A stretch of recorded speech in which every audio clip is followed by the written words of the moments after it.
하나님께서 기뻐하시는 아름다운 신앙의 꽃들이 피어날 수 있기를 축복합니다. 그런데 신앙의 꽃은 그냥 피어나지 않죠. 누군가 씨를 뿌려야 하고요. 또한 물과 양분을 공급하며 사랑으로 돌봐야 합니다. 그런 우리의 노력 가운데 하나님께서 자라게 하시고요. 그렇게 꽃을 피울 수 있다라는 것을 우리는 너무나 잘 알고 있죠. 오늘 우리는 어떤 씨를 뿌리고 있는지, 또 노력해야 되는지 오늘 말씀을 통해서 함께 은혜를 나누고자 합니다. 오늘 말씀에 등장하는 도시는 가이사랴라고 하는 작은 도시입니다.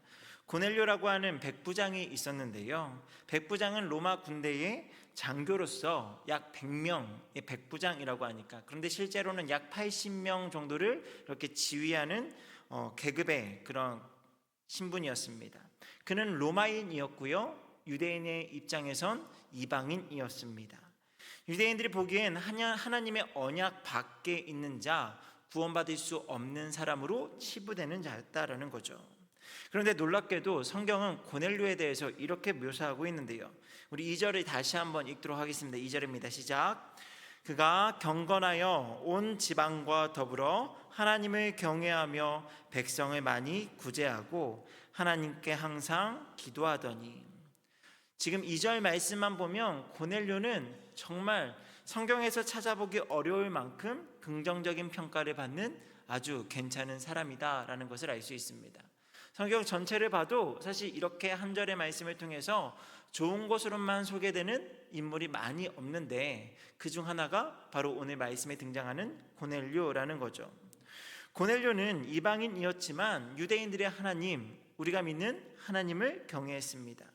이게 참 신기한 부분인 것이, 당시 로마 군대는 세계 최강의 군대였습니다. 그 중에서도 백부장이라는 신분이요, 결코 낮은 지위나 아니면 그런 신분이 아닙니다. 백부장은 아까도 말씀드렸던 것처럼 100명 또는 80명의 군사를 지휘했기 때문에 오늘날 군대 조직으로 보면 중대장 정도에 속했다라고 생각을 하고 넘어갈 수도 있지만, 우리 군대 계급에서 중대장 하면 낮은 건 아니지만 그래도 되게 대단한 직책은 아니거든요. 그래, 백부장도 그렇게 대단한 직책은 아닌가 보다 생각할 수 있다라는 거예요. 하지만 단순히 인원수만 가지고 비교할 수 있는 계급은 아니었고요. 실제 권한과 위상에서는 오늘날 우리가 생각하는 그런 지휘 계급 중대장과는 더 훨씬 높았다라는 겁니다. 백부장은 보통 군대 경력 한 15년 이상 복무를 해야 지원하고 오를 수 있는 자리였다라고 합니다. 그래서 사병들이 꿈꾸는 가장 명예로운 직책이 바로 백부장이었다라는 거예요. 백부장에게 잘 보이지 않으면 불이익을 받는 일도 흔했기 때문에 뇌물 관행도 있었고요. 그렇게 해서 백부장은 상당한 재산을 모으기도 하고, 또 제대 후에는 지역 유지가 되거나 치안판사 아니면 시의원 등 사회적으로도 유력한 인물이 되는 일들이 그렇게 비일비재했다라고 합니다. 그만큼 백부장이라고 하는 이 직책은요, 꽤나 영향력 있는 자리였다라는 거예요. 식민지 지역, 오늘 이 등장하는 가이사랴라고 하는 지역도 사실 로마에 속한 도시 중 하나였기 때문에 로마 행정에서 조금 멀어져 있던 상황에서 백부장의 권한은 더욱 강력했다라고 하는데요. 군사적인 지휘뿐 아니라 치안, 또 세금 징수, 지역 통치 등 다양한 권력을 행사하는 자리였고요. 현지인들에게는 두려움의 대상도 되었다라고 합니다. 그런 권세를 누리는 그가 식민 지배를 받는 이스라엘의 하나님을 두려워한다라는 것이 사실 우리로서는 이해하기 쉽지 않은 부분일 수 있는데요. 보통 고대 사회에서의 전쟁은 인간 대 인간의 싸움으로만 의미되지는 않았습니다. 보통 신들의 전쟁으로 그들은 이해하고 그것들로 분간했다라는 거죠. 그러니 고넬료에게 여호와 하나님은 자기 백성도 지키지 못하는 무능한 신밖에 되지 않는 그런 낮은 등급의 신으로 여겨질 수도 있었다라는 거죠. 하지만 오늘 말씀해 보니까, 2절 말씀해 보니까 어떤 사람이었다고요? 하나님을 경외했더라. 하나님을 두려워할 줄 알았고요. 누구보다 하나님을 사랑하는 사람이 바로 고넬료였다라는 겁니다. 그리고 그는 높은 지위를 이용해서 백성을 괴롭게 하는 일반적인 권세자들과는 거리가 멀었다라는 것을 알 수 있는데, 오늘 그에 대한 소개 중에 뭐라고 이야기하죠? 백성을 많이 구제했다라고 이야기합니다. 자신의 재산과 권력을 자신만을 위해서 사용한 것이 아니라 이웃, 주변에 있는 사람들, 약한 사람들을 위해서 사용했다라는 거죠.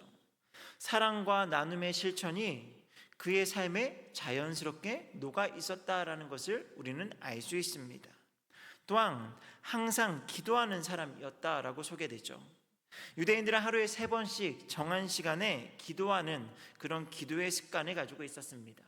근데 사실 이 고넬료는 이방인이었잖아요. 그러니 그 전통을 굳이 따를 필요도 없습니다. 애초에 이방인이라고 해서 유대인들로부터 거리감을 당하고 또 무시당하는 일들도 빈번했기 때문에 굳이 그들의 신앙의 전통을 따를 필요도 없었다라는 거죠. 하지만 그는 주변 사람들의 시선에 아랑곳하지 않고 그가 믿는 하나님 앞에 그가 할 수 있는 최선으로 항상 기도하였고 규칙적으로 주님 앞에 나아갔다라고 오늘 말씀은 기록하고 있죠. 사실 이렇게 소개되어진 고넬료의 모습을 보면 더 이상 하나님의 은혜가 필요 없는 사람처럼 느껴집니다. 이미 은혜를 충만하게 누리고 있어서 더 이상 더 큰 은혜는 필요 없는 사람, 이미 누구보다 하나님의 사랑을 많이 받고 말씀대로 살아가는 훌륭한 신앙인이라고 여겨지는 것이 바로 이 고넬료라고 하는 사람이죠. 그래서 사실 2절 말씀에서 끝이 날 수도 있다라고 생각을 합니다. 그는 하나님을 경외하는 사람이었고 백성을 구제하는 사람이었고 항상 기도하는 참 괜찮은 사람이었더라. 그래서 뒤에 나오는 이야기가 보통 이렇게 했다고 한다면 믿음 좋은 사람이 어떤 믿음의 행위를 가지고 믿음을 가지고 더 나은 일들을 행했더라라고 하는, 믿음의 역사를 행했더라, 아니면 그가 하나님의 영광을 위해서 무언가를 했더라라고 하는 그런 이야기가 나올 법도 한데, 사실 이어지는 내용을 보면 조금 다르다라는 거죠. 여전히 그는 은혜가 필요한 사람으로 소개되고 있습니다. 그런 관점에서 고넬료의 모습을 생각하면 그가 어떤 신앙을 가지고 있는가 한 번 더 생각하게 되는데요.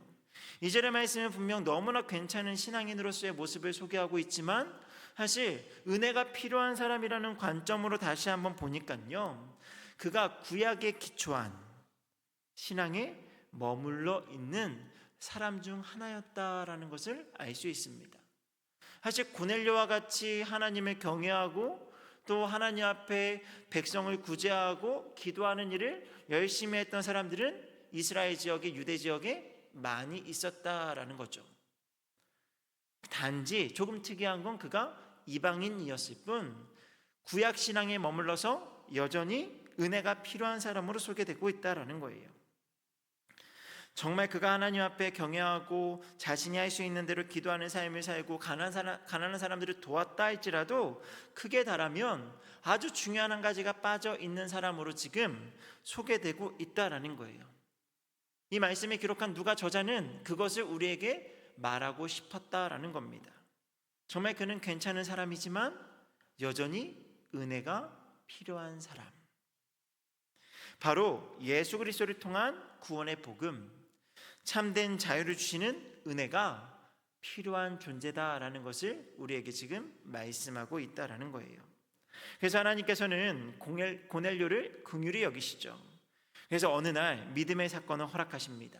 3절에 보니까요, 하루는 제9시쯤 되어 환상 중에 밝히 봄에 하나님의 사자가 들어와 이르되 고넬료야 하니 합니다. 항상 기도하더라 라고 하는 2절 뒤에 3절에 이어서 하루는 하면서 그가 날마다 하나님 앞에 기도하던 그 일상을 살아가는 그 중에 하루는 하나님께서 하나님의 사자를 보내셔서 고넬료에게 말씀하셨다라는 거죠. 뭐라고 말씀하시죠? 내 기도와 구제가 하나님 앞에 상달되어 기억하신 바가 되었다 말씀합니다. 하나님은 고넬료의 기도와 구제를 기억하신 바가 되었다라고 말씀하시죠. 물론 여기서 우리는 오해해서는 안 되는 것이 있는데, 고넬료의 기도와 구제의 행위를 기억하셔서 고넬료의 소원을 들어준다거나 그에게 어떤 세상이 추구하는 복을 주시겠다라는 것으로 이해해서는 안 됩니다. 오히려 이 말씀을 계속해서 묵상하다 보면 그보다 더 가치 있고 귀중한 복을 주신다라는 것을 알 수 있는데, 그게 어떤 복이죠? 바로 믿음의 복을 더하시고 계신다라는 것을 알 수 있어요. 그래서 이어서 말씀하시는데 뭐라고 말씀하시죠? 5절에 지금 사람들을 욥바에 보내어 베드로라 하는 시몬을 청하라 라고 합니다. 사실 고넬료에게 있어서는 어찌 보면 너무 쉬운 일일 수도 있고요, 어찌 보면 너무 어려운 일일 수도 있습니다. 사실 백부장이라는 지위를 가지고 로마 군대 장교 중에 한 사람으로서 그가 가진 힘을 가지고 베드로라고 하는 사람을 잡아오거나 이렇게 힘으로 데려올 수도 있는 쉬운 일일 수도 있어요. 하지만 그것이 결코 쉬운 일이 아닌 것이, 유대인들은 로마의 속국의 수많은 민족들 중에서 고집이 센 사람들 중 하나로 속해 있었거든요. 그래서 실제로 로마 행정부에서 그 예루살렘 유대 지역을 관할하는 총독을 내보내는 일은요, 정말 힘든 일이었습니다. 누구나 다 가기 싫어했다라는 거예요.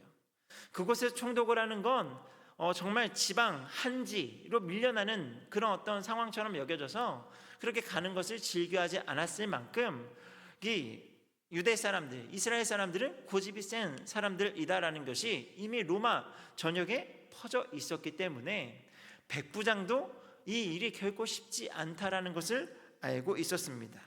왜 그럴까요? 유대인들은 이방인들과 함께 있는 것들을 꺼려했기 때문이죠. 거부했다라는 거예요. 이방인들의 집에 들어가는 것을 거부하고 그들과 함께 식사하는 것을 원하지 않았습니다. 이것을 부정하게 여겼기 때문에요. 하지만 고넬료는 그 이야기를 듣고 즉시로 자신의 부하 2명과 경건한 병사 1명을 불러서 베드로를 청하러 보내게 됩니다. 즉각적으로 반응했다라는 거죠. 내가 이방인인데 유대인인 베드로가 과연 올까? 이런 의심도 들었겠지만, 이런 부탁을 해도 정말 되는 건가? 이런 생각이 들 수 있었지만 그는 즉시로 말씀에 순종했다라는 거죠. 그 결과는 어떻죠? 우리가 다 읽진 않았지만 사도행전 10장 이후에 내어지는 이야기 보면 베드로를 통해서 그의 가정이 주의 복음을 전해 듣고요, 세례를 받고 그의 가정에 성령의 역사가 충만하게 임하였더라. 그런 놀라운 은혜가 임했다라는 겁니다. 오늘 나는 이 말씀의 내용을 통해서요, 우리 개인의 신앙을 한번 돌아보고 또 우리 가정을 돌아보며 짧게 2가지를 적용하며 말씀을 마치고자 합니다. 첫 번째로요, 여전히 은혜를 사모하고 있는지 자신에게 돌아보는 시간이 되기를 소망합니다. 여러분, 고넬료는 이미 하나님을 경외하는 사람이었습니다. 또한 구제와 기도에도 열심이었던 사람입니다. 아마 우리 중 누구와도 그 행위와 모습으로만 비교하자면 정말 뒤에 있지 않고 앞에서 순위를 매길 수 있을 만큼 괜찮은 경건한 사람이었다라는 거죠. 새로운 가르침을 받을 필요도 없어 보였고요, 지금까지 해오던 대로 하나님을 경외하고 구제하고 기도하는 삶을 살아가더라도 주변 사람들로부터 충분히 고넬료를 향해서 좋은 신앙을 가진 사람이다라는 평가를 받을 만한 사람이 고넬료였다라는 겁니다. 우리 중에도 분명 고넬료와 같이 하나님을 경외하며 구제도 하고 기도를 놓치지 않는 분들이 여러 계시리라 생각이 됩니다. 그런 신앙이 너무 귀하고 복되고 또 스스로도 만족할 수 있죠. 하지만 한편으로는 그러한 우리가 가지고 있는 현재의 신앙이 독이 될 수도 있는데요, 하나님을 경외하기 때문에 하나님을 의지하지만 때로는 내가 드린 신앙의 행위들이 나 자신을 지켜줄 거란 그런 헛된 믿음이 생겨날 수도 있다라는 겁니다. 그래서 어느 순간 그런 모습만 남고 하나님을 경외하는 마음은 식어버릴 수도 있고요, 사라질 수도 있다라는 거예요. 마음은 다 사라졌지만 행위에 있어서만큼은 여전히 기도하고 여전히 구제하고 하나님을 경외하는 것처럼 우리의 모습은 남아있을 수 있다라는 거죠. 여러분, 우리가 은혜라는 단어를 바르게 이해하지 않으면 언제든지 우리는 이러한 오류에 빠질 수 있다라는 거예요. 은혜는 나의 어떤 행위도 공로로 인정하지 않습니다. 오직 주님의 주권 안에서 주님의 뜻대로 주어지는 것, 이것을 은혜라고 하죠. 그니 우리는 은혜를 받았다라고 할 때 내가 무엇을 했기 때문에 받은 것이 아니라 하나님이 전적으로 역사하셔서 내게 은혜를 주셨다, 우리는 이렇게 이해하고 믿어야 한다라는 겁니다. 그러니 우리는 그저 감사로 반응하며 받아야 하는 선물, 그것이 바로 은혜라는 거죠.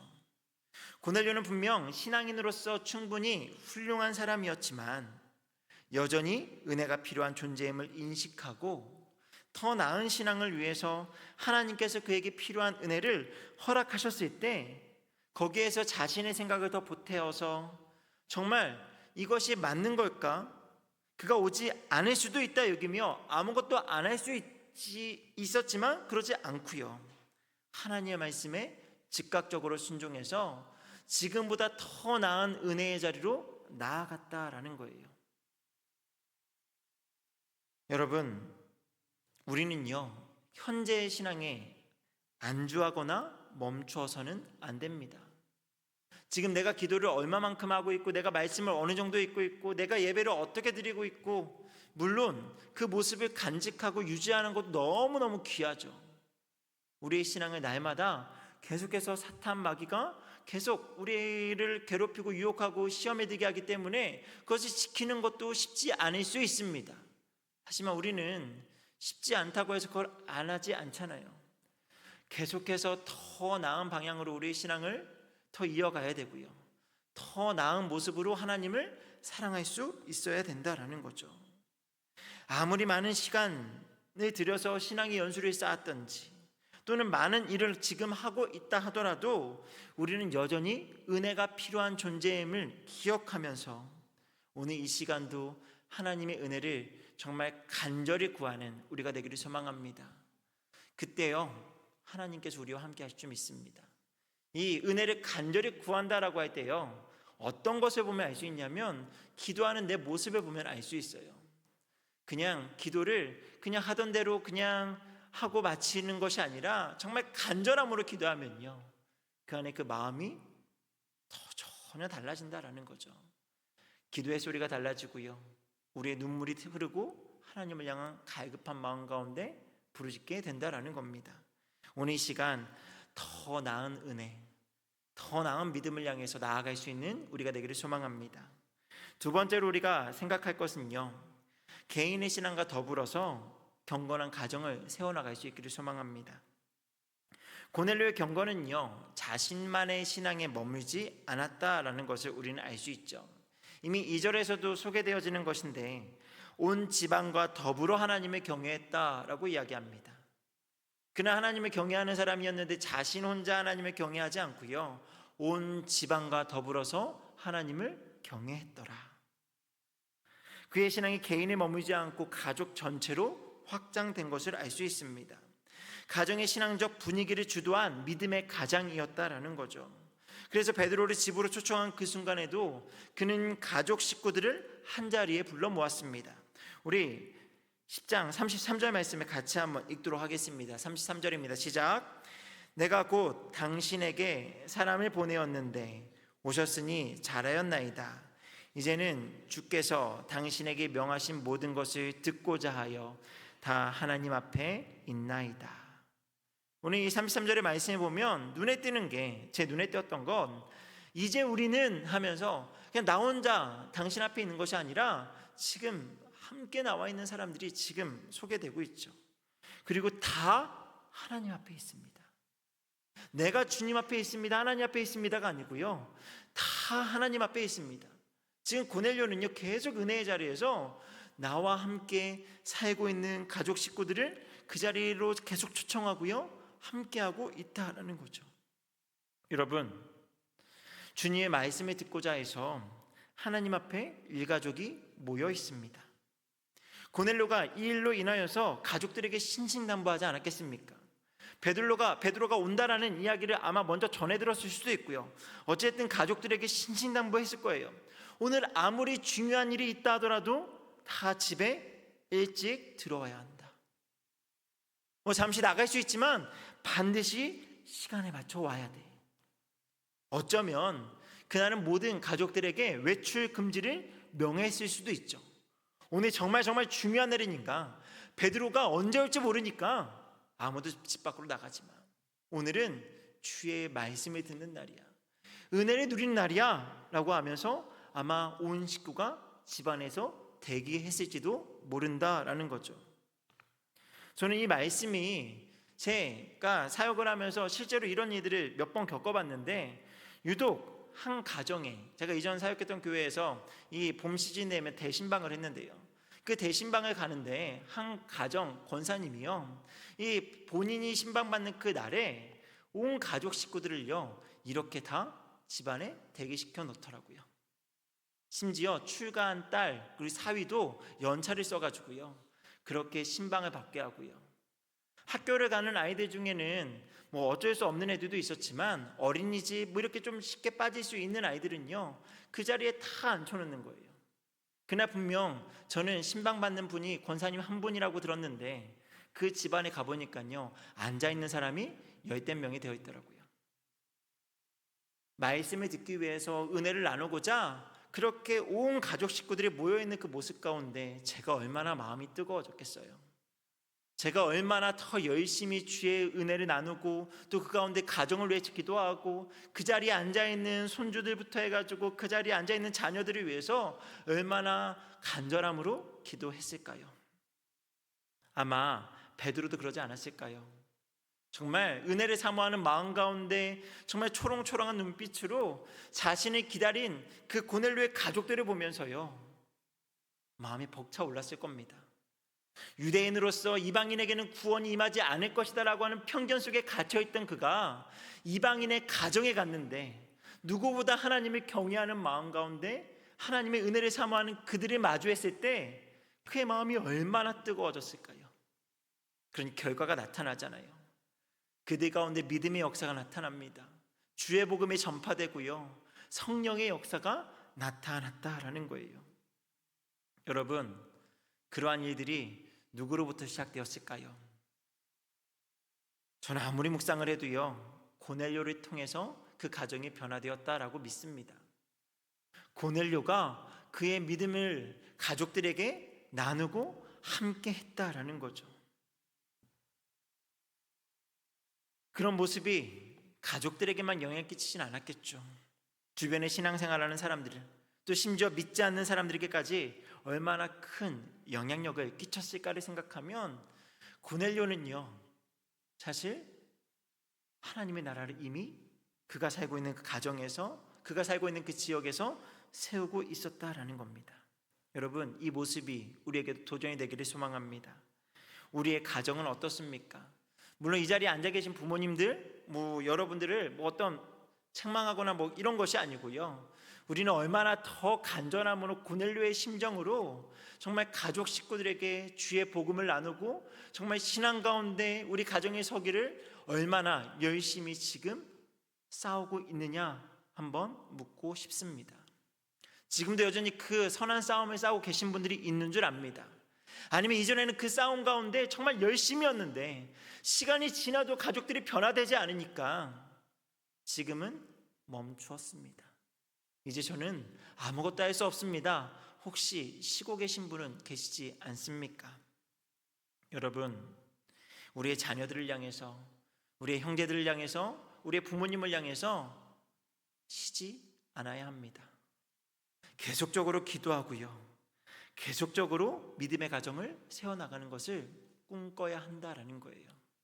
설령 지금 당장 고넬료와 같은 그런 믿음의 역사가 우리 가정에 나타나지 않는다 할지라도요, 간절함으로 기도하고 그런 믿음의 가정을 세워나갈 것을 꿈꾼다면 반드시 하나님께서 은혜의 때에 고넬료의 가정에 임하셨던 것처럼 우리의 가정, 여러분의 각 가정에 임하게 될 줄 믿습니다. 말씀에 뵙도록 하겠습니다. 백부장 고넬료는 그 누구보다 하나님을 경외하는 사람이었고 말씀에 따라 구제하고 기도하는 일에 열심이었던 사람입니다. 그럼에도 그에게는 여전히 은혜가 필요했습니다. 예수 그리스도의 복음이 필요한 존재였고요. 하나님의 은혜가 필요한 사람이었죠. 그 결과 그 은혜를 사모하는 그 마음 가운데 그의 온 가족이 하나님의 은혜를 누렸던 오늘 말씀 가운데 여러분, 은혜를 사모하는 우리가 되기를 소망하고 경건한 가정을 꿈꾸며 우리의 가정에 하나님의 믿음의 역사가 다시금 나타날 것을 소망할 수 있는 우리 모두가 되기를 주님의 이름으로 소망합니다. 우리 이 시간 말씀을 생각하면서 함께 기도하기 원하는데요,